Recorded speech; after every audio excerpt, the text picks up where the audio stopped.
Assalamualaikum warahmatullahi wabarakatuh.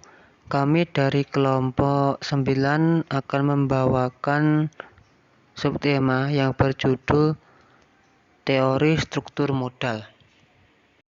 Di dalam subtema ini terdapat 3 bagian. Yang pertama yakni tentang faktor-faktor yang mempengaruhi keputusan struktur modal. Yang kedua, financial leverage. Yang ketiga, break-even financial leverage. Struktur modal tersendiri merupakan perimbangan antara jumlah hutang jangka pendek bersifat permanen, hutang jangka panjang, saham preferen, dan saham biasa. Jadi struktur modal adalah perbandingan antara modal asing atau jumlah hutang dengan modal sendiri. Kebijaksanaan struktur modal merupakan pemilihan antara risiko dan pengambilan yang diharapkan. Apabila hutang bertambah akan menaikkan tingkat risiko, yaitu membayar bunga pinjaman yang lebih besar dengan mengharapkan tingkat pengembalian yang lebih besar.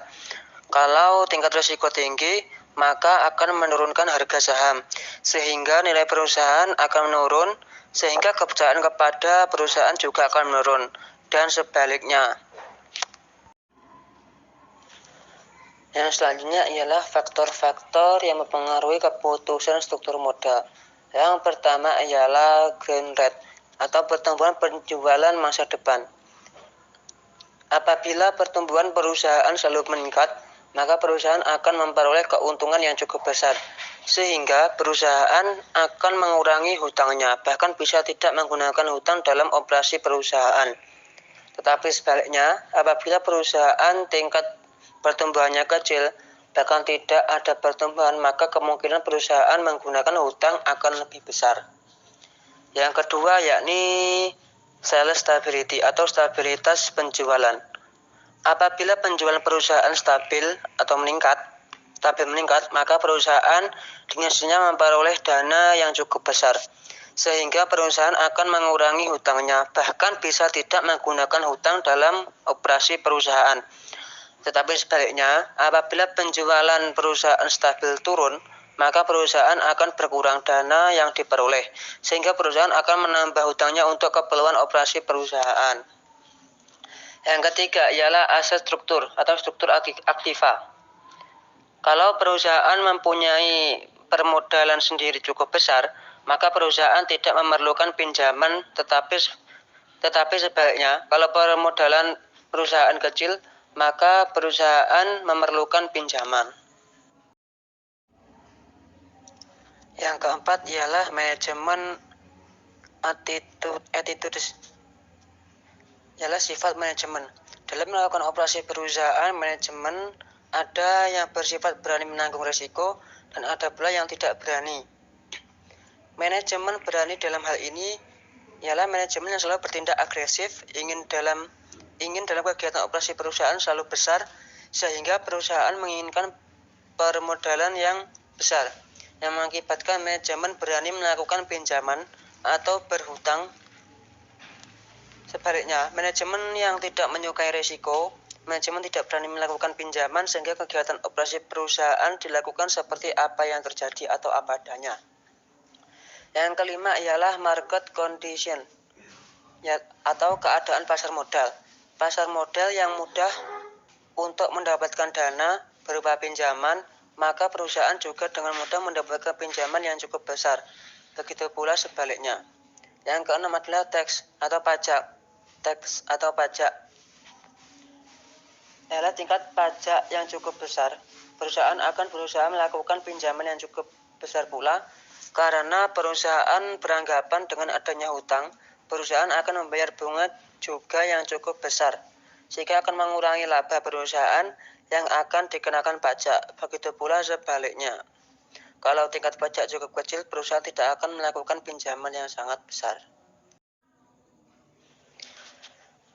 Financial leverage ialah penggunaan aset dan sumber dana oleh perusahaan yang memiliki biaya tetap dengan maksud agar meningkatkan keuntungan potensial pemegang saham. Dan tujuan financial leverage adalah keuntungan yang diperoleh lebih besar kemudian biaya aset dan sumber dananya tersebut di atas, sehingga meningkatkan keuntungan pemegang saham. Apabila perusahaan yang tidak punya hutang, nilai perusahaan akan naik karena tidak ada risiko bunga yang harus dibayar. Kemudian, nilai perusahaan akan turun karena terbatasnya dana, sehingga perusahaan harus berhutang untuk operasi perusahaan. Dapat dicontohkan sebagai berikut. Data perusahaan PT Maju, perusahaan yang tidak punya hutang, yakni adalah neraca per 31 Desember 2015. Aktiva. Dalam aktiva terdapat aktiva lancar sebesar 2 juta rupiah, aktiva tetap 2 juta rupiah yang dijumlahkan menjadi 4 juta, dan pasiva terdapat hutang 0, modal saham sebesar 4 juta yang dijumlah menjadi 4 juta ribu rupiah. Catatan, jumlah saham yakni 2 juta dikali 2.000 akan menghasilkan 4 juta sekian. Perhitungan rugi atau laba tahun 2015, yakni penjualan sebesar 4 juta sekian, yakni terdapat biaya tetap operasi 800 dan biaya variabel 2.400.000, jumlah biaya 3.200.000, EBIT sebesar 400, interest yakni 0, kemudian EBT 800, tax 40% sebesar 320, dan net income sebesar 480. EPS atau earning per share sama dengan 480.00 sekian dibagi 2.00 sekian sama dengan per 240,00. DPS atau dividend per share sama dengan 480 juta dibagi 2 juta menghasilkan 240,00, atau semua laba dibayarkan sebagai dividen. Yang C, nilai ukur atau share per 4 juta sekian dibagi 2 juta lebar menghasilkan 2.000 atau 2.000,00.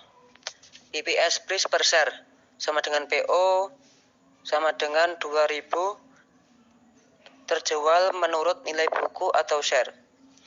Jadi rasio harga dibagi pendapatan sama dengan menghasilkan rasio harga sebesar 2.000 dibagi pendapatan sebesar 240 atau 240 sama dengan atau menghasilkan 8.33 kali.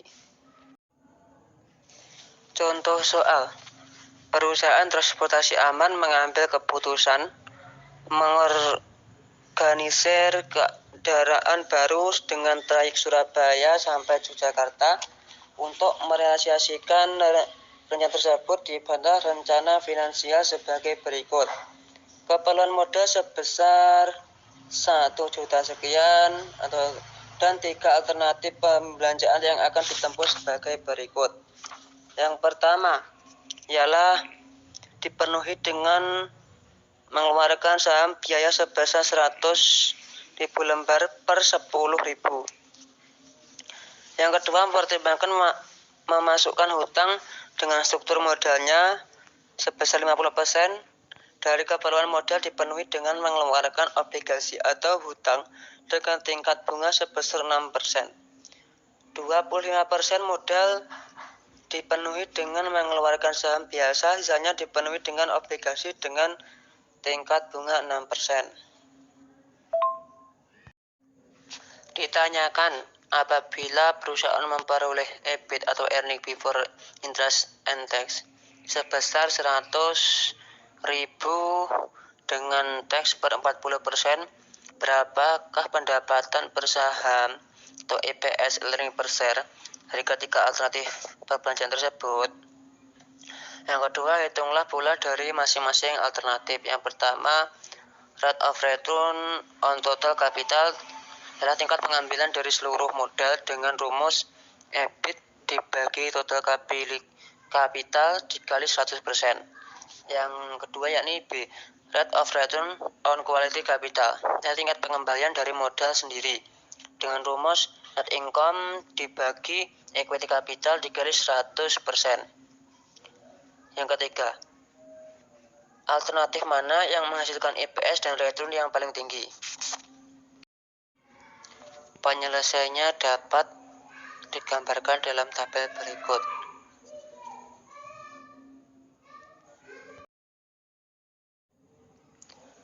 Nomor 1 ialah EPS sama dengan EAT dibagi jumlah per lembar, menghasilkan pada alternatif 1 yakni sebesar 600,00, yang alternatif 2 840,00, yang alternatif ketiga ialah 1.320.000.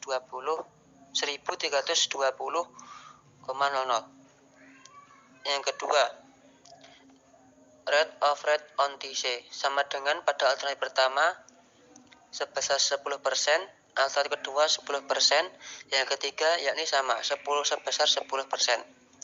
Yang rate of rate on IC yakni sebesar pada alternatif pertama sebesar 6%, alternatif kedua 8,4%, yang ketiga sebesar 13,2%. Yang ketiga, yang menghasilkan EPS dan return yang paling tinggi adalah alternatif 3, EPS rating per share.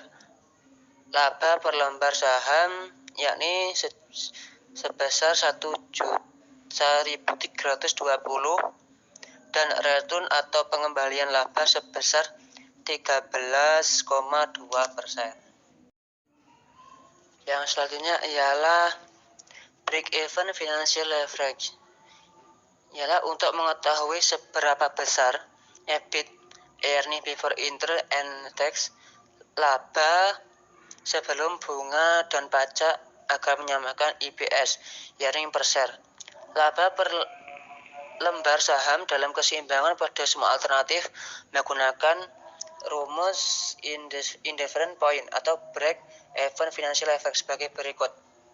Yang pertama yakni di kolom bagian kiri ialah alternatif ada saham tanpa obligasi menggunakan rumus X buka kurung 1 kurangi T tutup kurung dibagi S1. Yang kolom bagian kanan ialah alternatif ada saham dan obligasi menggunakan rumus buka kurung X kurangi C tutup kurung buka kurung lagi 1 kurangi T tutup kurung dibagi S2. Keterangannya ialah X diartikan sebagai tingkat EBIT pada indifference point. C diartikan sebagai jumlah bunga obligasi dinyatakan dalam jumlah rupiah. T ialah tingkat pajak perseroan. S1 diartikan jumlah lembar saham biasa yang beredar tanpa obligasi. Yang S2 diartikan sebagai jumlah lembar saham biasa yang beredar dan disertai obligasi secara bersama-sama.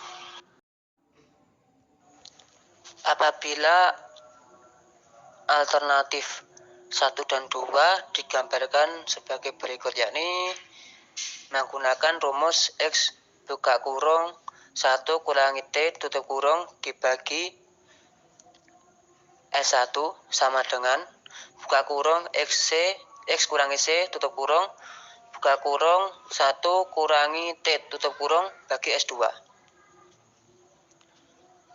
Sedangkan apabila alternatif 2 dan 3 yakni menggunakan rumus buka kurung X kurangi C tutup kurung buka kurung 1 kurangi T tutup kurung dibagi S2 sama dengan buka kurung X kurangi C tutup kurung buka kurung lagi 1 kurangi T dibagi S2. Dan digambarkan sebagai berikut. Apabila alternatif 1 dan 3 menggunakan rumus X buka kurung 1 kurangi T tutup kurung dibagi S1 sama dengan buka kurung X kurangi C tutup kurung buka kurung 1 kurangi T tutup kurung dibagi S2 dan digambarkan sebagai berikut. Pembuktiannya digambarkan tabel sebagai berikut. Yang menghasilkan ESP sama dengan EAT dibagi jumlah lembar bersaham sama dengan pada alternatif 1 yakni 360, pada alternatif 2 360 dan alternatif 3 yakni sama yakni 360. Jadi apabila X dalam hal ini EBIT atau EBIT atau earning before interest and tax sebesar 60.000 atau 60.000 alternatif manapun yakni pada alternatif 1, 2, 3 yang dipilih akan menghasilkan EPS atau earning per share laba per lembar saham yang sama yakni sebesar 360. Apabila EBIT lebih besar atau lebih kecil dari 60 juta akan menghasilkan EPS yang berbeda antara alternatif 1, alternatif 2 dan alternatif 3. Sekian dari saya, apabila terdapat kurang lebihnya mohon maaf. Wassalamualaikum warahmatullahi wabarakatuh.